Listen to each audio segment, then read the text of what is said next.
Champion ট্রফির আজকে second match অনুষ্ঠিত হলো। সেখানে ইন্ডিয়া এবং বাংলাদেশের মধ্যকার ম্যাচ হয়।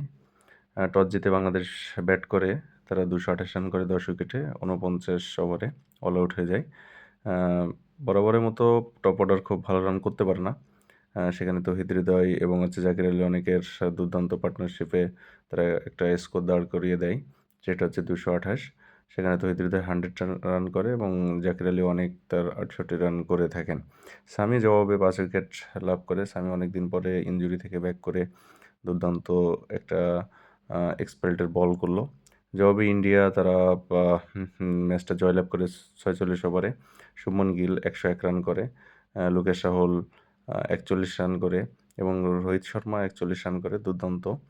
তাসকিন আহমেদ 1 উইকেট পেয়ে থাকেন, মুস্তাফিজ 1 উইকেট পায়, রিশাদ হোসেন দুর্দান্ত বল করে সে 2 উইকেট পায়। ম্যাচ শেষে ম্যাচ সেরা হন শুভমন গিল।